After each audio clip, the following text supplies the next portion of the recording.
हाबाफारि बादियै जों एसे सोलाय सोल' खालामनो नागिरदों। बराय बिबुंथिखौ जोङो होग्रोनो सानदों। ओंखायनो बानजाय आफादनिफ्राय भगतपारा गुदि बर' थुनलाइ आफादनि बारग' आफादगिरि मुस्रि प्रमद कुमार बसुमतारी सार बिथांखौ बराय बिबुंथिखौ होफैनो थाखाय गुरै खावलायबाय।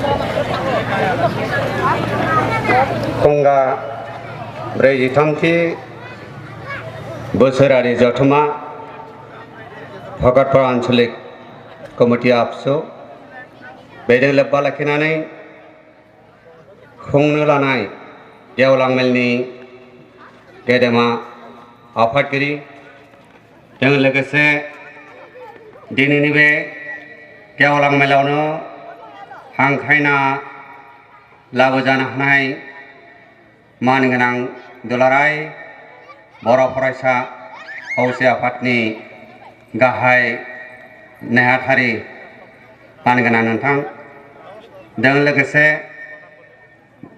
थांखि जानाय आलासि नोंथां जों लोगोसे माननि आलासि नोंथांमोन जों लोगोसे जौसाङा जिरायनो हानाय हांख्राय जानाय आलासि नोंथांमोन जों लोगोसे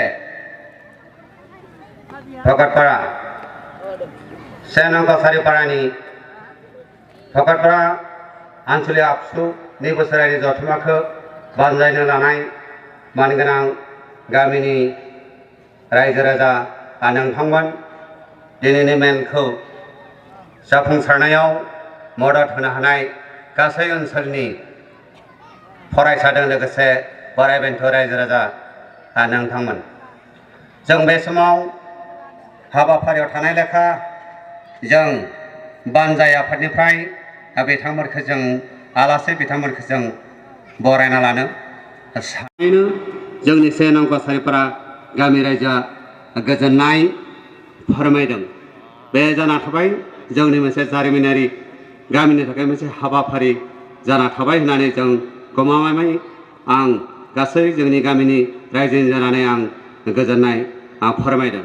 नंखायनो आं जोंनि दखरा भगतपारा दखरा बर' फरायसा खौसे आफादखौ आंनि गोरबो गोसोनिफ्राय गामिनि एबा बानजाय आफादनि जानानै आं बरायदों। आरो लोगोसे दिनैनि मेलावनो बे नुजाफैनो हानाय भगतपारा दखरा बर' फरायसा आफादजों हांख्रायना लाबोजानो हानाय गाहाय आलासि मानगोनां आं बिथांखौबो आं दुलाराय बर' फरायसा आफादनि गाहाय नेहाथारि बिथांखौबो आंनि बानजाय आफादनि जानानै आं गोरबो गोसोनिफ्राय बरायना थादों। लोगोसे थांखि जानाय आलासि आं बिथां दखरा बर' फरायसा खौसे आफादखौ मान होनानै जों बोरै खुंलांखो बेनि बागै आं फंनैसो फोरमायथि होलांनो आं सानबाय। बानजाय आफादनि आफादगिरिनि फंनैसो बिबुंसार फोरमायथि दुलाराय बर' फरायसा आफाद भगतपारा दखरा बर' फरायसा आफाद खुंगा 43थि बोसोरारि जथुमा खालार 11 आरो 12 जानुवारि 2023 इंराजि मानिनां दुलाराय बर' फरायसा आफाद भगतपारा दखरा बर' फरायसा आफादनि 43थि बोसोरारि जथुमानि गेवलां मेलनि मानगोनां आफादगिरि मुस्रि रबीन्द्र नारायण बसुमतारी भगतपारा दखरा बर' फरायसा आफादनि हांख्रायनायाव नुजाफैनो हानाय मानगोनां गाहाय आलासि थांखि जानाय आलासि लोगोसे गोबां माननि आरो हांख्राय जानाय आलासि नोंथांमोन दुलाराय बर' फरायसा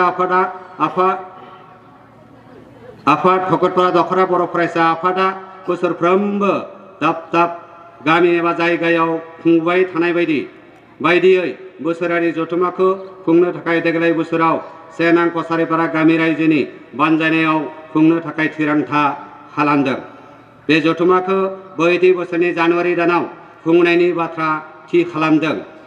दुलाराय बर' फरायसा आफाद भगतपारा दखरा बर' फरायसा आफादनि 1 नं कसारिपारा गामियाव खुंनो लानाय थिरांथाखौ मान होनानै गामिनि सोनाबहा थानाय गोजोन फोथाराव साननैनि हाबाफारिजों जोबोर गाजा गोमजा खुंनो थाखाय गामिनि रायजो राजाफ्रा खुंनायनि दानसे सिगांनिफ्राय सांग्रां जायो। लोगो थांनाय 7 डिसेम्बर 2022 मायथाइनि बुधबार सानखालि 1 नं कसारिपारा गामिनि रायजो राजा बयनिबो मददजों मोनसे गोग्गोम आरो गोख्रों बानजाय आफाद दानानै जाय जेरै खामानियाव रोंगौथि दं बेबायदियैनो खामानिफोरखौ मावहोनो बिबान होनाय जायो। दुलाराय बर' फरायसा आफादा बर' हारिखौ थोंगोरै लाखिनाय गाहाय सिनस्रि हारा जानो हागौ। मैयानि थान्दै मेलाव गोबां बर' हारिनि जेंना जेंसिनि सोमोन्दै सावरायनाय जादों। लोगोसे बर' हारिनि सोरजिलु आरो दाथाय मावनो गोनां खामानिफोरनि थांखिफोरखौ आजावनानै मावनो लादों। बुहुमाव जेरैबायदि गुबुन हारि माहारिफ्रा गावनि राव हारिमु सोलोंथाइ बिथिङाव गुबै मोनथायखौ लानानै थांनानै थानो हादों, थिग बेबादिनो बर'फोराबो बुहुमाव बर' हारि हिसाबै थांना थानो लुबैयो। जियानो जाथों, बे दुलाराय बर' फरायसा आफाद भकतपारा दखरा बर' फरायसा आफादनि जारिमिनारि बोसोरारि जथुम्माखौ साननैनि हाबाफारिजों जोबोर गाजा गोमजायै खुंफुंनाय लाहार फाहार खालामनाय बाजेटआ गासै 2 लाख रांनि बावजा हमना भकतपारा दखरा बर' फरायसा आफादनि बोसोरारि जथुम्माखौ खुंफुंनो थाखाय 1 नं कसारिपारा गामिनि साफ्रोमबो सुबुंफोरखौ नोजोर लाखिनो होनाय जादों। फारसेथिं जथुम्मा खुंफुंनो थाखाय गंनै गामिनि सिङाव थानाय आबादारि हाबाफारि बायदि बे खोन्दोआव नोंथांमोना नुबाय बराय बिबुंथि आफादगिरि मुस्रि उपेन चन्द्र बसुमतारी मासिगिरि बानजाय आफादनि, नाथाय फरायबाय पवन कुमार बसुमतारीया। नोंथांमोना बे खोन्दोआव बराय बिबुंथिखौ खोनाबाय आरो आंनि बे खोन्दोखौ बांसिन गोलाव खालामालासेनो आंनि बे खोन्दोखौ बेयावनो दोनथ'बाय होननानै फोसावबाय। गोजोन्थों, साबायखर।